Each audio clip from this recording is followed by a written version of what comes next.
నమస్తే, welcome to our channel. నేను పద్మిని. ప్రస్తుతం పాటు సీనియర్ జర్నలిస్ట్ భరద్వాజ్ గారు ఉన్నారు, మాట్లాడదాం. సార్ నమస్తే. సార్ నమస్తే అండి. సార్, ఆంధ్రప్రదేశ్ లో వచ్చినటువంటి రిజల్ట్స్ రీత్యా అనుకుంటా టీడీపీ మంచి ఉత్సాహం మీదే ఉంది. తెలంగాణలో కూడా మళ్ళీ రీఓపెన్ చేయబోతున్నారు టీడీపీని అనే మాట చాలా చాలా గట్టిగానే వినపడుతోంది. దీని వెనకాల ఉన్నటువంటి వ్యవహారం ఏంటి? అసలు మళ్ళీ రీఓపెన్ చేస్తే ఎట్లాంటి పరిస్థితి ఉంటుంది టీడీపీకి? ఇక్కడ ఒకసారి కాంగ్రెస్ లో కలిసిన తర్వాత డెఫినెట్ గా నమ్మకాన్ని కోల్పోయినటువంటి ఆ పార్టీ లిటరల్లీ భూస్థాపితం అయిందా అని అంటే అవుననే సమాధానాలు చాలా మంది నుంచి వినపడింది. మరి ఇప్పుడు రీఓపెన్ చేస్తే ఎలా ఉంటుంది టీడీపీకి పరిస్థితి అనేది ఒక్కసారి మీ ద్వారా. అంటే తెలుగుదేశం పార్టీ ఇక్కడ తెలంగాణ రాష్ట్ర ఏర్పాటు సందర్భంగా ఆయన రెండు కళ్ళ సిద్ధాంతం అని మాట్లాడాడు. ఈ రెండు కళ్ళ సిద్ధాంతం మాట్లాడిన తర్వాత 2014 ఎన్నికల్లో ఇక్కడ చాలా తక్కువ సీట్లు మాత్రమే గెలుచుకుంది తెలుగుదేశం పార్టీ. కేసీఆర్ అధికారంలోకి వచ్చిన తర్వాత, అంటే కేసీఆర్ కూడా తెలుగుదేశం పార్టీలో నుంచి బయటకు వెళ్ళిన ముక్కే కాబట్టి చాలామందితో ఆయన కాంట్రాక్ట్స్ ఉన్నాయి. ఆయన అట్రాక్ట్ చేశాడు వీళ్ళందరినీ. అంటే మాధవరం కృష్ణారావు లాంటి హార్డ్ కోర్ తెలుగుదేశం ఎమ్మెల్యేలు కూడా వెళ్ళిపోయారు అక్కడికి. వెళ్ళిపోయి టోటల్గా తెలుగుదేశమే టీఆర్ఎస్గా మారింది. అప్పుడు టీఆర్ఎస్ ఇప్పుడు ఎలాగైతే ఆంధ్రప్రదేశ్లో కాంగ్రెస్ పార్టీలో అంటే ఆంధ్రరత్న భవన్లో ఆఫీస్ బాయ్లు కూడా వెళ్ళిపోయి వైసీపీలో చేరారు అని ఒక జోక్ సర్క్యులేట్ అయ్యేది. అంటే టోటల్గా వాషౌట్. ఆంధ్రరత్న భవన్ నుంచి ప్రతి ఒక్కరు వెళ్ళిపోయి వైఎస్ఆర్సీపీ ఆఫీస్లో చేరిపోయారు అని. అదే పరిస్థితి ఇక్కడ టీడీపీ నుంచి దాదాపు అందరూ వెళ్ళిపోయి టీఆర్ఎస్లో చేరిపోయారు అని.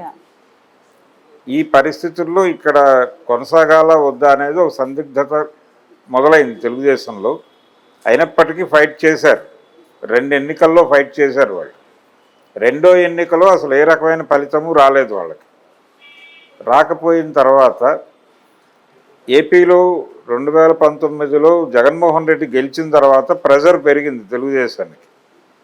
తెలుగుదేశం పార్టీ మీద ప్రెజర్ పెరిగిన తర్వాత ఆయనకి అంటే జగన్ కేసీఆర్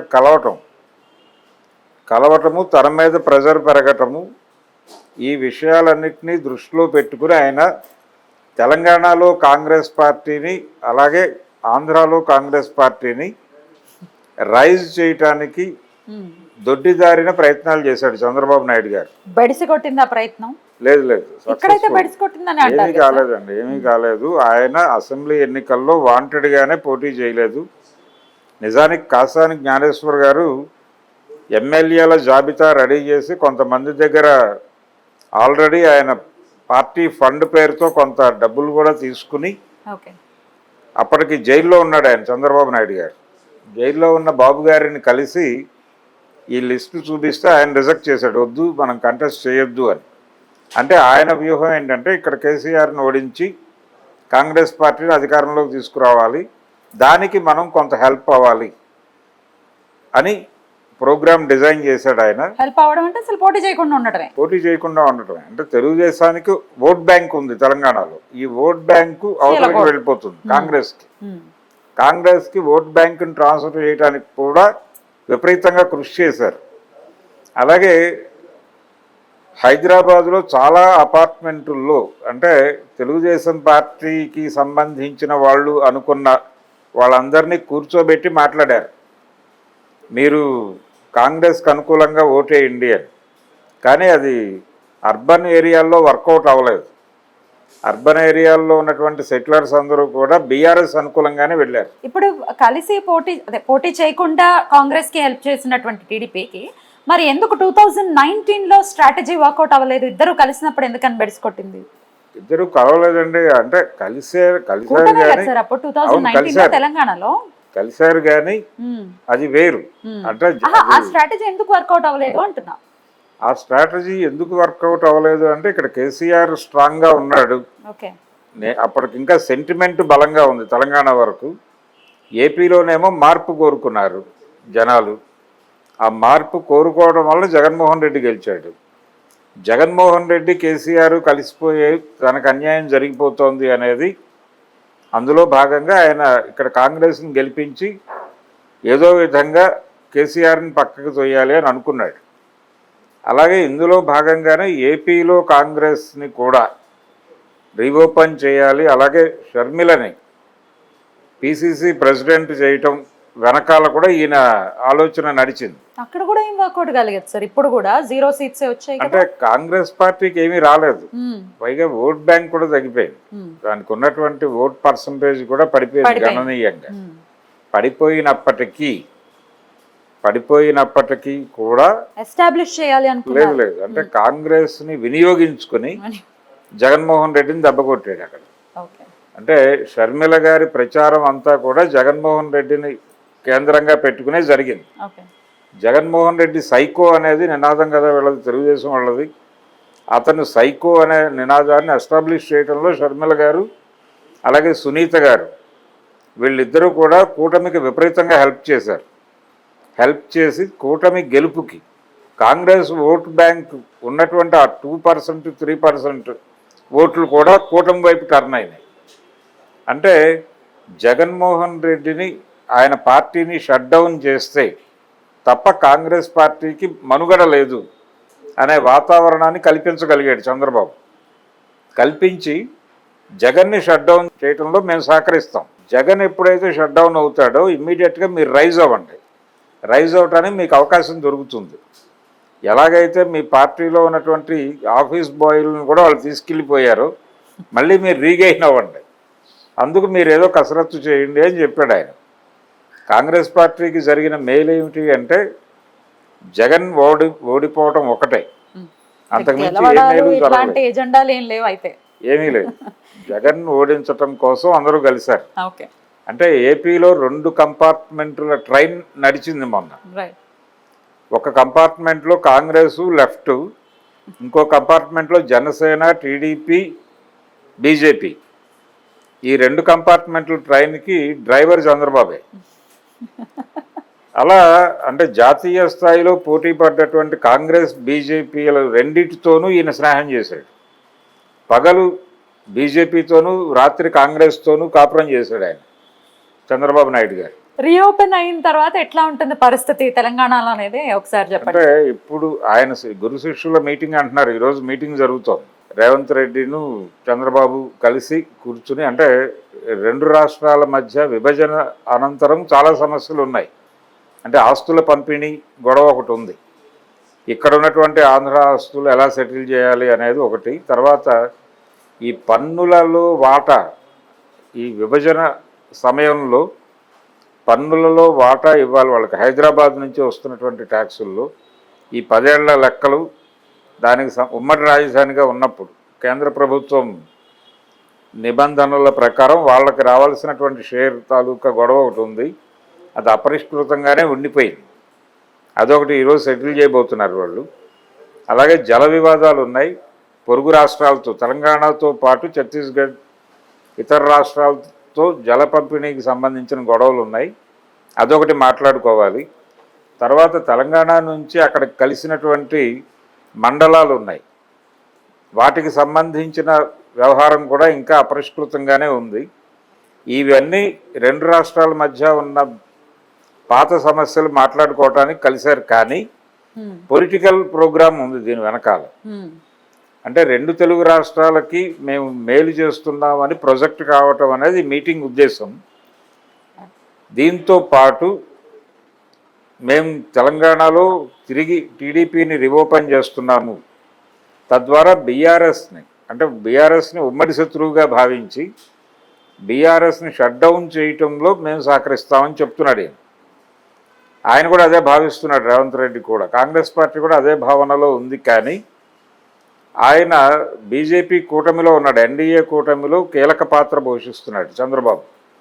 నిన్న ఆయన ఢిల్లీ వెళ్ళి హోంమంత్రిని కలిస్తే అమిత్ షా గారు నిన్న సాయంత్రం ట్వీట్ చేశాడు, చంద్రబాబు నాయుడు గారు నన్ను కలిశారు అని ట్వీట్ చేశాడు. అది చేయాల్సిన అవసరం లేదు ఆయనకి, ఈయన వెళ్ళి కలిశాడు. ఆయన చంద్రబాబు నాయుడు నన్ను కలిశాడు అని చాలా సంబరంగా ట్వీట్ చేశాడు. ఎందుకంటే వాళ్ళకి 63 సీట్లు తగ్గినాయి బీజేపీకి. ఆ లోటుని భర్తీ చేయడంలో ఈయన పాత్ర ఉంది చంద్రబాబు. కింగ్ మేకర్ అని కూడా అంటూ ఉన్నారు ఇప్పుడు ఆయన. కింగ్ మేకర్ ఏం కాదండి, కింగ్ మేకర్ ఏం కాదు. ఈయన సమస్యలు ఈయనకి ఉన్నాయి, ఈయన ఏదో చక్రం తిప్పుతాడు. మీరు యాక్సెప్ట్ చేయరా కింగ్ మేకర్ అంటే? లేదండి, కింగ్ మేకర్ ఏం కాదు ఆయన. అంటే ఆయనకి రైట్. అంటే బీజేపీ చాలా వ్యూహాత్మకంగానే ఆయన్ని తన కంట్రోల్లోకి తీసుకుంది. అది ఏ పాయింట్స్ ని దృష్టిలో పెట్టుకుని లేకపోతే ఏ పాయింట్స్ తో కంట్రోల్లో తీసుకుంది సార్? రకరకాల అంటే కేసులు జగన్మోహన్ ఇవి రెడ్డి ఉన్నాయా? కేసు ఉంది కదా ఆయన మీద, స్కిల్ స్కామ్ లో ఉన్నాడు ఆయన. అది కాకుండా ఇంకొక 4-5 కేసులు పెండింగ్ లో ఉన్నాయి. ఈయన అరెస్టుకి సంబంధించి మేము చంద్రబాబుని కస్టడీలోకి తీసుకోబోతున్నాం అనే విషయం స్టేట్ గవర్నమెంట్ కేంద్ర హోంశాఖకి ఇన్ఫార్మ్ చేసిన తర్వాతే అరెస్టు జరిగింది. అమిత్ షా గారికి ముందే తెలుసు చంద్రబాబు అరెస్ట్ అవ్వబోతున్నాడు అని. వాళ్ళు ఎందుకు కాదని అనలేదంటే, కానీ మీ దగ్గర ప్రాపర్ ఆధారాలు ఉంటే ముందుకెళ్ళని పర్లేదు అన్నారు వాళ్ళు. అనటం వెనకాల బీజేపీ వ్యూహం ఏంటంటే, జగన్మోహన్ రెడ్డి తన మీద ఉన్నటువంటి కేసుల రీత్యా మనతో సయోధ్యగా ఉన్నాడు, ఆయన ఎన్ని ఎంపీలను గెలుచుకున్నా వాటిని తీసుకొచ్చి మన కాంపౌండ్లోనే పెడతాడు అనివార్యంగా. మొన్న అదే జరిగింది. మొన్న ఇక్కడ ఎన్డీఏతో ఫైట్ చేసి ఓడిపోయి తన ఎంపీలను తీసుకెళ్ళి తిరిగి ఎన్డీఏకే ఓటు చేయించాడు ఆయన. అక్కడ జరిగినటువంటి స్పీకర్ ఎన్నికలో ఓం బిర్లా ఎన్నికలో ఆయనకి పోలైన ఓట్లలో వీళ్ళ 4 ఎంపీలు కూడా ఉన్నారు.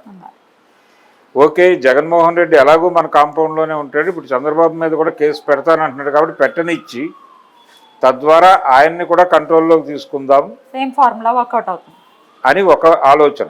దాంతోపాటు చాలా కాలంగా పవన్ కళ్యాణ్ చెప్తూ వస్తున్నాడు పదే పదే, అంటే బీజేపీ జనసేన టీడీపీ కలిసి పెడితే ప్రభుత్వ వ్యతిరేక ఓటు చేయలేదు, తద్వారా జగన్ని ఓడించడం సాధ్యమవుతుంది, బీజేపీ నాయకులారా రూట్ మ్యాప్ ఇవ్వండి అని అడుగుతూ వచ్చాడు ఆయన. ఆయన రూట్ మ్యాప్ అడిగినప్పుడల్లా బీజేపీ ఏం చెప్పిందంటే, మాకు టీడీపీ వైసీపీ రెండూ సమానమే, మేము 2 పార్టీలకి సమాన దూరంలోనే ఉన్నామని భీమవరంలో వాళ్ళు మీటింగ్ పెట్టి మరీ చెప్పారు.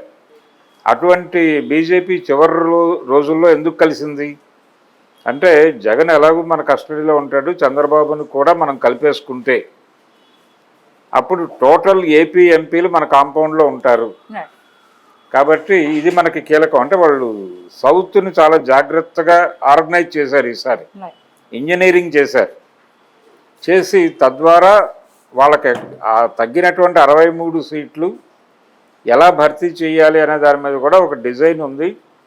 ఎట్టి పరిస్థితుల్లోనూ మనం 3వసారి ప్రభుత్వాన్ని ఏర్పాటు చేయాలి, సక్సెస్ అయ్యారు అనే వ్యూహంలో భాగంగానే చంద్రబాబు నాయుడిని కంట్రోల్లోకి తీసుకున్నారు. చంద్రబాబు నాయుడు గారు ఏదో చక్రం తిప్పేస్తారు, ఆయన నితీష్ కుమార్ కలిసి. సో ఇప్పుడు ఆయన విరమించుకునే పరిస్థితి ఉండదు, లేదు, ఎట్టి పరిస్థితులు లేకపోవడం వల్లనే ఆయన చక్రం తిప్పలేదు, చక్రం తీసుకెళ్ళలేదు ఆ రోజున ఢిల్లీకి.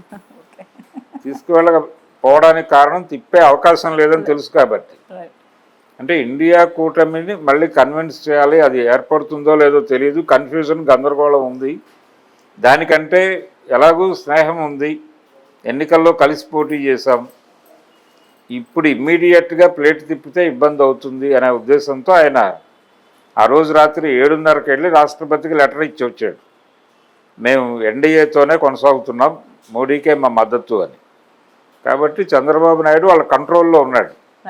అయితే కాంగ్రెస్తో కూడా స్నేహంగానే ఉన్నాడు. ఇక్కడ కాంగ్రెస్ గెలవటం, మీ ఉద్దేశం ప్రకారం ప్లేట్ తిప్పే పరిస్థితి ఉంటుందంటారా? ఇదే ఇప్పుడు టెంపరీగా బీఆర్ఎస్ని షట్ డౌన్ చేయటం అనే ప్రోగ్రాంలో భాగంగా టీడీపీ రీఓపెన్ని కాంగ్రెస్ పార్టీ స్వాగతించవచ్చు. కొంతమంది బీఆర్ఎస్ పార్టీ నుంచి బయటకు వస్తున్నారు. ఆల్రెడీ నిన్న 6 ఎమ్మెల్సీలు వెళ్ళి అర్ధరాత్రి రేవంత్ రెడ్డి గారి సమక్షంలో ఆయన ఢిల్లీ నుంచి వచ్చే వరకు వాళ్ళ ఇంట్లో వెయిట్ చేసి ఆయన వచ్చిన తర్వాత అర్ధరాత్రి కలిశారు కాంగ్రెస్లో. ఇంకా చాలామంది పాత టీడీపీ బ్యాచ్ అంతా ఇప్పుడు టీడీపీలోకి వచ్చేయడానికి సిద్ధంగా ఉంది. అక్కడ బీఆర్ఎస్ని షట్ డౌన్ చేయాలి అనేటువంటి ఒక ప్రోగ్రాంలో భాగంగా టీడీపీ రీఓపెన్ అవుతోంది. వాళ్ళకి ఎక్కడో చోట ఒక ఇది కావాలి, ఒక ఆసరా లేకపోతే ఒక షెల్టర్ కావాలి. ఆ షెల్టర్ ఓపెన్ చేస్తున్నారు ఎన్టీఆర్ ట్రస్ట్ రీఓపెన్ చేయటం ద్వారా. కానీ భవిష్యత్తులో చంద్రబాబు నాయుడు గారు వచ్చే ఎన్నికల్లో ఇండియా కూటమి గెలిచే అవకాశం ఉంది అని ఆయనకు బలంగా అనిపిస్తే అప్పుడు కాంగ్రెస్తో ట్రావెల్ అవుతాడు, ఈ స్నేహం కొనసాగుతుంది. బీజేపీ తెలంగాణలో సీరియస్గా నిలబడాలని ప్రయత్నం చేస్తోంది. రేపు ఇండియా కూటమి గెలిచే పరిస్థితి లేదు అని అనిపించి, లేదు బీజేపీ వ్యూహాత్మకంగా జమిలి ఎన్నికలకు వెళ్ళాలి అనే ఉద్దేశంతో 1 ఇయర్ ముందే ఎన్నికలకు వెడితే అప్పుడు వాళ్ళ స్కీమింగ్ వర్కౌట్ అవుతుంది అని చంద్రబాబు కనిపిస్తే ఆయన ఖచ్చితంగా బీజేపీతోనే ఉంటాడు. బీజేపీతోనే ఉండి బీజేపీతో సీట్ షేరింగ్ చేసుకుని ఇక్కడ బీజేపీ నాయకత్వంలో, అంటే నిజానికి బీజేపీ కంటే టీడీపీ పెద్ద పార్టీ ఇక్కడ అయినప్పటికీ ఇప్పుడు మారిన ఈక్వేషన్లో బీజేపీకి లొంగి ఆయన ఇక్కడ బీజేపీకి లీడ్ రోల్ ఇచ్చి బీజేపీకి ముఖ్యమంత్రి పదవి కూడా ఇచ్చి ఫెసిలిటేట్ చేసేటువంటి ఛాన్స్ కూడా ఉంది. ఈ మొత్తం సినారీలో లేకపోతే ఈ మొత్తం స్టోరీలో కేసీఆర్ గారు ఏంటి ప్రేక్షక పాత్ర ఇచ్చే పరిస్థితి, లేకపోతే ఏమిటి మరి నెక్స్ట్ స్టెప్ ఎలా ఉంటుంది ఆయన? అంటే కేసీఆర్ గారు ప్రస్తుతం జరిగే పరిణామాలు పరిశీలిస్తున్నాడు ఆయన. నిజానికి మొన్న బీజేపీ గెలుపు వెనకాల ఆయన కూడా సహకరించేట వాళ్ళు, లేకపోతే అన్ని సీట్లు బీజేపీకి వచ్చే అవకాశం లేదు. ఆయన ఇబ్బందుల రీత్యా ఆయన తనకి తాను వెనక్కి నడిచాడు. అంటే కాంగ్రెస్ని ఎలా నిలువరించాలి అనే ప్రోగ్రాంలో ఉన్నాడు ఇప్పుడు ఆయన. వచ్చే ఎన్నికల నాటికి బీజేపీ టీడీపీ కూటమి ఇక్కడ వర్కౌట్ అయితే అప్పుడు కేసీఆర్ ఏం చేయాలి అనేది ఆయన ఒక వ్యూహరచన చేసుకుంటున్నాడు. కాంగ్రెస్తో ట్రావెల్ అవ్వాల్సిన పరిస్థితి ఏర్పడుతుంది. ఈ కూటమి బలపడితే వీళ్ళు గెలిచే అవకాశం ఉంటుంది. ఎందుకంటే కాంగ్రెస్ పార్టీకి కొద్దో గొప్ప అప్పటికి ప్రభుత్వ వ్యతిరేక ఓటు కన్సాలిడేట్ అయి ఉంటుంది. రెండోది, కేంద్రం నుంచి బీజేపీ చాలా సీరియస్గా ఉంది తెలంగాణలో కొంచెం గట్టిగా స్థానాలు గెలుచుకోవాలి అని. ఈ పరిస్థితుల్లో చంద్రబాబుని ఇక్కడ కూడా వాడేస్తాయి. ఆయనకి గెలుపు అధికారము మాత్రమే పరమావధి చంద్రబాబు నాయుడికి. ఆయనకేది సెంటిమెంట్లు లేవు. వీళ్ళతో వెళ్ళాలి వాళ్ళతో ట్రావెల్ అవ్వాలి అనేటువంటిది ఏమీ లేదు. ఆయన 96లో ఆయన 95లో ముఖ్యమంత్రి అయ్యాడు. అయినప్పటికీ లెఫ్ట్తో ఉంది టీడీపీ. అప్పుడు ఎన్టీ రామారావు గారి లెక్క ప్రకారం లెఫ్ట్తో ట్రావెల్ అయ్యాడు. ట్రావెల్ అయ్యి తిరిగి 99 ఎన్నికలకి ఆయన స్టాండ్ మార్చాడు, బీజేపీతో ట్రావెల్ అయ్యాడు. ఆ తర్వాత కాంగ్రెస్తో ట్రావెల్ అయ్యాడు, మధ్యలో మళ్ళీ బీజేపీతో ట్రావెల్ అయ్యాడు. ఇలా నిజానికి రాష్ట్ర విభజన అనంతరం అంటే 2014లోనే ఆయన బీజేపీతో మోడీ గారితో పొత్తు పెట్టుకోవడానికి ముందు జరిగినటువంటి మహానాడు వీడియోస్ ఉన్నాయి ఇంకా యూట్యూబ్లో. ఎన్టీ రామారావు గారి విగ్రహం మీద ప్రమాణం చేసి ఆయన గతంలో బీజేపీతో ప్రయాణం చేయటం నేను తప్పు చేశాను మీ ఆలోచనలకు విరుద్ధంగా, అంటే జాతీయ పార్టీలతో ఎప్పుడూ పొత్తు పెట్టుకోకూడదు అనేది ఆయన సిద్ధాంతం. ఎన్టీఆర్ది. మీ సిద్ధాంతానికి భిన్నంగా నేను బీజేపీతో ప్రయాణించాను, అది తప్పని తెలుసుకున్నాను, ఇకపై జరగదు అని మీ మీద ప్రమాణం చేస్తున్నానని అన్నాడు ఆయన. ఆ వీడియోస్ ఇప్పుడు కూడా చూసుకోవచ్చు యూట్యూబ్లో. అదే ఆ మాట చెప్పిన 4 నెలలు తిరగకుండా ఆయన బీజేపీతో పొత్తు పెట్టుకుని మళ్ళీ 2014 ఎన్నికల్లో బీజేపీ జనసేన టీడీపీ ఎన్నికలకు వెళ్ళింది ఏపీలో. ఆయనకు సెంటిమెంట్లు లేవు, ఆయనకు అధికారం మాత్రమే పరమావధి. అందుకని ఈ రోజున ఆయనకి సహకరిస్తున్నాడు రేవంత్ రెడ్డి. ఇప్పుడు గురు శిష్యుల మీటింగ్ అంటున్నారు దీన్ని. ఈ అంటున్న వాళ్ళందరూ అవాక్కయ్యేలాగా వచ్చే ఎన్నికల్లో సీన్ ఉండే అవకాశం ఉంది.